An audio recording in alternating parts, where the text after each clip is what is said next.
की जर प्रस्ताव आला तर त्यावर विचार करू, मग यालाच रोहित पवारांनी फोडलेलं आहे.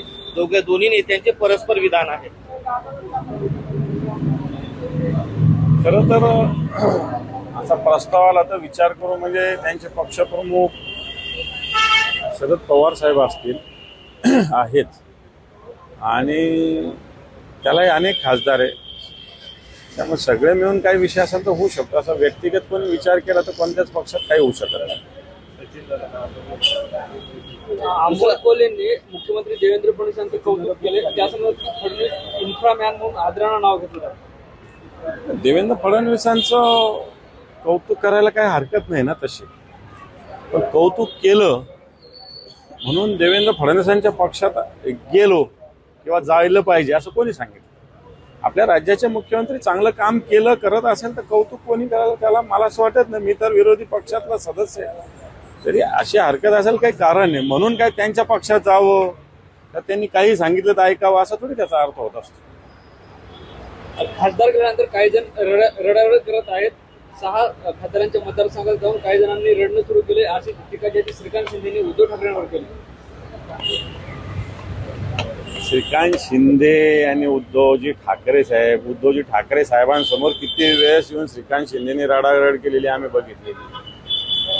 त्याच्यामुळं मला असं वाटतं अशा त्यांच्या या वक्तव्याविषयी बोलणं फार गरजेचं आहे असं मला वाटत नाही. कारण उद्धवजी विषयी श्रीकांत शिंदे का प्रतिक्रिया व्यक्त करणार, आणि त्यांनी प्रतिक्रिया व्यक्त केली तर आपण ती एवढी सिरियसली का घ्यायची? सचिन अहिर हे यांना उपसभापती पद मिळाल्यानंतर शिंदेच्या शिवसेनेमध्ये त्यांचे नेते नाराज झाल्याची चर्चा आहे.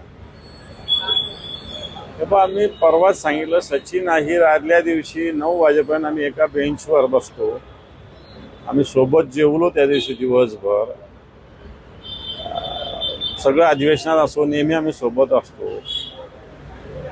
त्यांनाही माहिती होतं का नाही माहिती मला माहिती नाही. दुसऱ्या दिवशी त्यांनी डायरेक्ट उपसभापतीचा फॉर्म भरला. हा शॉकिंग होताच, परंतु त्याच्या आधी उपसभापती होण्यासाठी बरेच जण शिंदेच्या पक्षामध्ये गुडघ्याला बाशिंग लावून बसलेले होते. नॅचरली अशा लोकांच्या मनात नाराजी निर्माण झाली असेल. बच्चू कडूंचं एक विधान आलेलं आहे आता की केंद्राला मजबूत करण्याचं काम शिंदे साहेबांनी केलंय. जे भाजपाला जमलं नाही ते शिंदे साहेबांनी केलं. आपल्याकडे एक म्हण आहे उठाची, याला मक्कू घेणं एक म्हण आहे. आता ती जास्त कॅमेऱ्यावर जास्त बोलणं योग्य नाही होणार. एवढंच याच्यावर बोलता येईल, बाकी नाही बोलणार मी काही. राज ठाकरेंनी कुठील खासदार आणि आमदारावर टीका केली. महाराष्ट्रातलं राजकारण घाणेरडं आणि भयानक झाल्याचं राज ठाकरे म्हणाले. आता यावर ते हक्कभंगाचा प्रस्ताव आणावा असं आमदारांकडून मागणी केली. नाही, खरं आहे हे. पण राजसाहेब बोलले, एक चुकीचं बोलले राजसाहेब, अशातला काही भाग नाही. राजकारणात आम्ही 30-35 वर्षांनी काम करतो. राजसाहेब ज्येष्ठ नेते आहेतच. आता आम्ही सामान्य लोकात फिरतो, सगळ्या लोकांशी भेटतो, भाजपच्याही लोकांशी भेटतो, सगळ्यांशी भेटतो. परंतु आम्ही विरोधी पक्षात काम केलं. काँग्रेस सत्ताधारी होता, प्रचंड मजबूत होता. त्या काळात आम्ही विद्यार्थी चळवळ, तरुणांची चळवळ केली, अनेक ठिकाणी लाठीमार खाल्ला, विरोध केला. पण जे गद्दळ, ज्याला शब्द वापरता येईल चांगल्या भाषेत मराठवाड्याच्या, गद्दळ राजकारण आता जे सुरू आहे, हा काय प्रकार आहे? एका दिवसात एका पक्षात, दुसऱ्या दिवशी दुसऱ्या पक्षात, हा काय प्रकार आहे? खासदार आमदार खरेदी करणं, हा तुम्ही निवडणुकीत उभा राहा, निवडून आणा, स्वतःच्या पक्षात ठेवा, काय अडचण नाही. जसं तुम्ही गेल्याला नाव ठेवतात, घेणारे कसे काय घेतायत? हा, घेणारे कसे घेतायत? काय फुकट घेतायत? काय प्रलोभन देत आहेत? याचा काही कोणी विचार करतं? जाणाऱ्यांना लोक बोलतं, पण घेणाऱ्याला का नाही बोलत? लोक घेणाऱ्यालाही बोललं पाहिजे ना.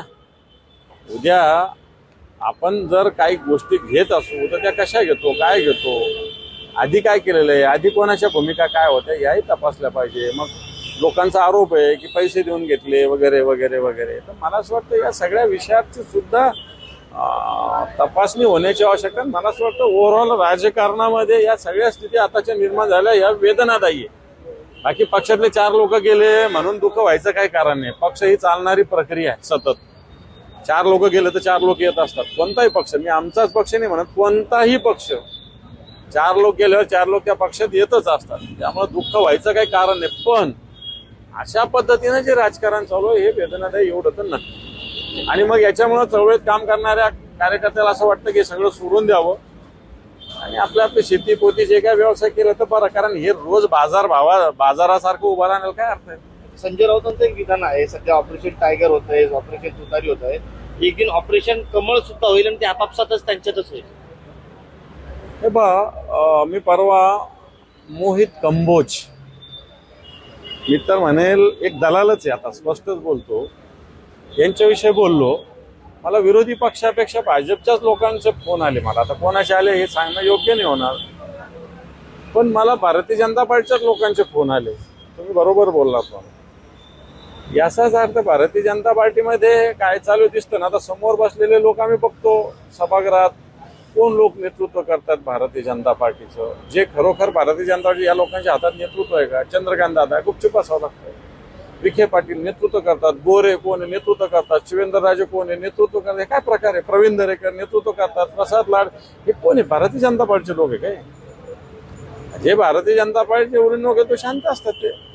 आणि म्हणून एक वेळ, आणि हे लोक ज्याचे होते त्याचे नाही राहिले तर यांचेही उद्या काही जर बदल झाला तर ती दोन्ही उड्या मारायला कमी पडणार नाहीये, हे तर सत्य आहे.